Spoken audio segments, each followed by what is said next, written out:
प्यारे विद्यार्थियों, स्वागत है आप सभी का। बात करते हैं चैप्टर 13।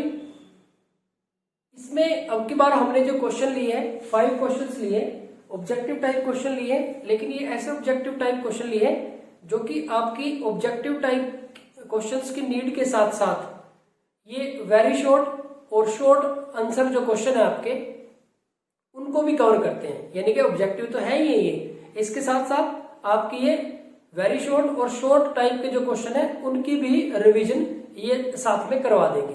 तो प्यारे बच्चों देखते हैं क्वेश्चन नंबर फर्स्ट। इसमें कहा गया कि एक शंकु की ऊंचाई 16 सेंटीमीटर और आधार की त्रिज्या 12 सेंटीमीटर है। इसकी तिर्यक ऊंचाई होगी। तिर्यक ऊंचाई मतलब इसकी तिरछी ऊंचाई।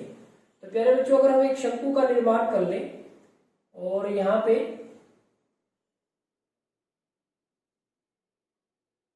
इस तरह से बना ले तो इसकी जो ऊंचाई है, शंकु की ऊंचाई वो है 16 सेंटीमीटर और आधार की त्रिज्या है वो है 12 सेंटीमीटर। तिर्यक ऊंचाई हमें ज्ञात करनी है, एल हमें ज्ञात करना है। तो प्यारे बच्चों इसको हम कहते हैं एच और इसको हम कहते हैं आर। और ये हमारे पास एक समकोण त्रिभुज हो जाती है क्योंकि हम लंबवृत्तीय शंकु की ही बात कर रहे हैं।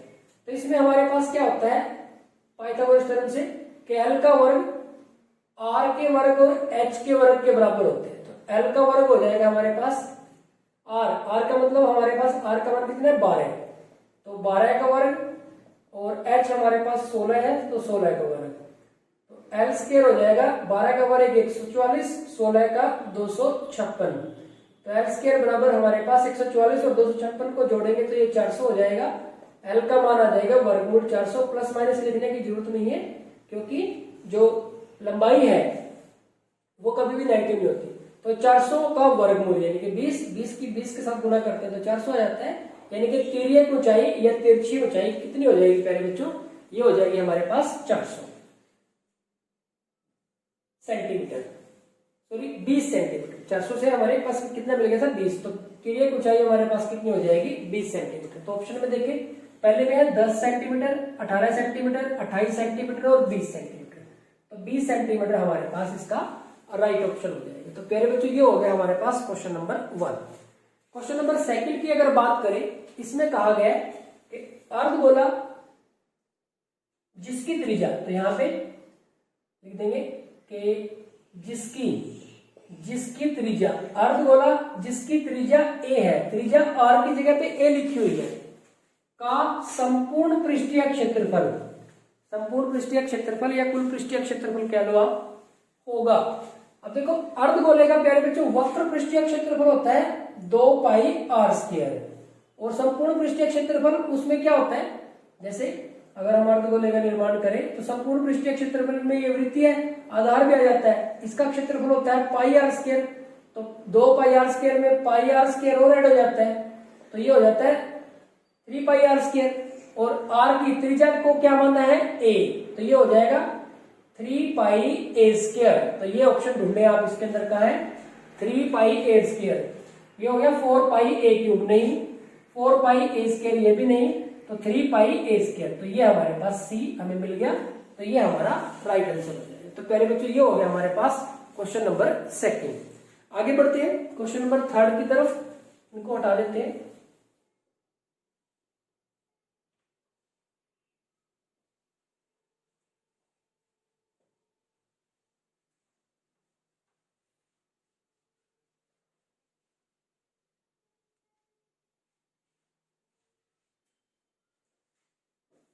प्यारे बच्चों क्वेश्चन नंबर 3 में कहा गया है कि 2 गोलाकार गुब्बारे जिनकी त्रिज्या क्रमशः 7 सेंटीमीटर और 14 सेंटीमीटर है, दोनों गुब्बारों के पृष्ठीय क्षेत्रफल का अनुपात होगा। जो गुब्बारे हैं कैसे हैं, वो गोलाकार है। गोलाकार गुब्बारे का पृष्ठीय क्षेत्रफल कितना होगा? गुब्बारे का पृष्ठीय क्षेत्रफल यानी कि गोले का पृष्ठीय क्षेत्रफल कितना होता है 4 पाई r स्क्वायर। अनुपात बताना है, पहले वाले की त्रिज्या को r1 मान लेते हैं अनुपात, दूसरे वाले की त्रिज्या को r2 मान लेते हैं।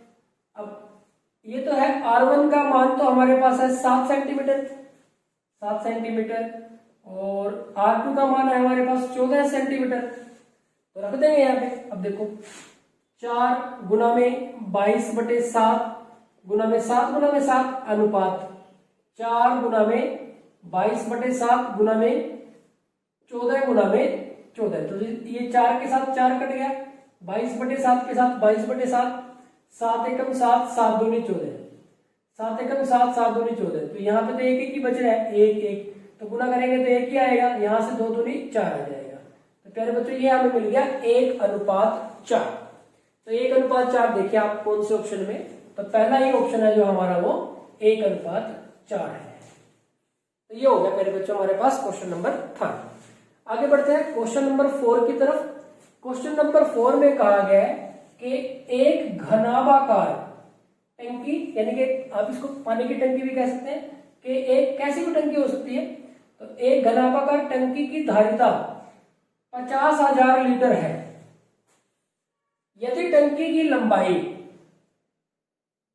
और चौड़ाई क्रमशः 2.5 मीटर और 10 मीटर है, तो टंकी की लंबाई और चौड़ाई यहां होगी, तो टंकी की ऊंचाई ज्ञात कीजिए। टंकी की ऊंचाई होगी, तो हमें ऊंचाई बतानी है।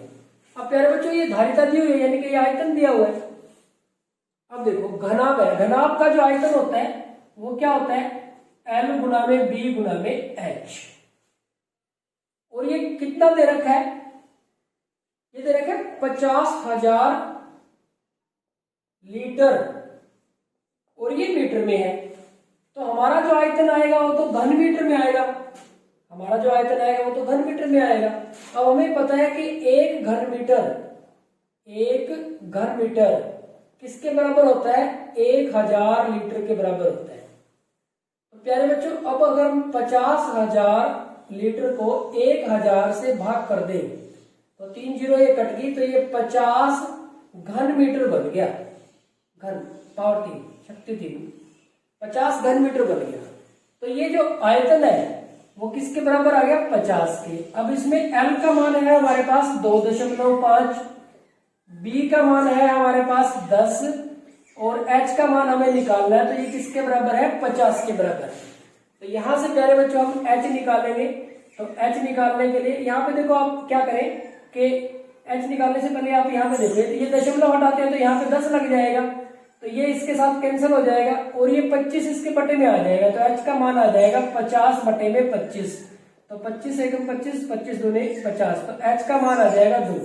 यानी कि जो ऊंचाई है, जो टंकी की ऊंचाई है वो कितनी होगी, 2 मीटर। 2 मीटर आप देख लें, ऑप्शन सी में हमारे पास कितना है, 2 मीटर है। तो ऑप्शन सी हमारा राइट आंसर हो जाएगा। तो प्यारे बच्चों ये हो गया हमारे पास क्वेश्चन नंबर 4। नेक्स्ट आगे बढ़ते हैं क्वेश्चन नंबर 5 की तरफ। ठीक ऐसा ही एक क्वेश्चन हमने बेलन से रिलेटेड संबंधित ले लिया है, उसमें भी हमने इसी तरह की बात की है। तो यहाँ पे कहा गया प्यारे बच्चों, एक बेलनाकार टंकी की धारिता, एक बेलनाकार टंकी की धारिता, ये आयतन इसका कितना है, 6160 घन मीटर। तो ये तो लीटर में नहीं है, घन मीटर में ही है। और बेलनाकार टंकी आयतन क्या होता है, πr²h। अब देखो इसके आधार का व्यास 28 मीटर है, तो टंकी की गहराई होगी, गहराई या ऊंचाई एक ही बात है। अब देखो व्यास इसका 28 मीटर है, तो त्रिज्या कितनी होगी इसकी, त्रिज्या कितनी हो जाएगी, व्यास का आता है, यानी कि 28 के बटे में 2 करेंगे तो 14 मीटर हो जाएगी। तो यहाँ पे हमारे पास 14 मीटर आ गई, तो रख दें इसमें। तो ये आ जाएगा 22/7 गुना में 14 गुना में 14 और गुना में h बराबर है 6160। तो 7 एकम 7, 7 दूनी 14। तो ये आ गया 22 गुना में 2 गुना में 14 गुना में h बराबर है 6160। तो h का मान आ जाएगा हमारे पास 6160 बटे में 22 गुना में 2 गुना में 14। तो ये तीनों हमने क्या किया, बटे में कर दिया। अब कैंसिल कर ले। अब अगर हम इसको 11 पे काटते हैं, 11 दूनी 22, 11 पंजे 55, 6 बच गए, 11 छके 66 और ये 0। फिर हम देखो इसको 2 पे काटेंगे तो ये 28 दूनी 56, 280 आ जाएगा।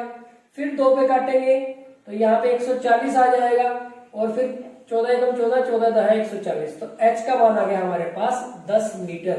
तो इसकी जो गहराई, टंकी की जो गहराई है या ऊंचाई है वो कितनी होगी, 10 मीटर। तो सी ऑप्शन हमारा राइट ऑप्शन हो जाएगा। तो प्यारे बच्चों अब की बार हमने जो क्वेश्चन लिए हैं वो उसमें क्या है, हमने ऑब्जेक्टिव टाइप के पर्पस को भी सोल्व किया है, और इसके साथ साथ कि ये जो क्वेश्चन है वेरी शॉर्ट में, यानी कि आपके पास जो एग्जाम में क्वेश्चन आएंगे उस पैटर्न के हिसाब से वेरी शॉर्ट में भी चल जाएंगे ये, और ये शॉर्ट में भी चल जाएंगे। तो तीन पर्पस को हमने इन क्वेश्चनों के माध्यम से लेने का प्रयास किया है। तो आज के वीडियो लेक्चर में इतना ही। प्यारे बच्चों, लगातार प्रैक्टिस करते रहिए। Thank you very much.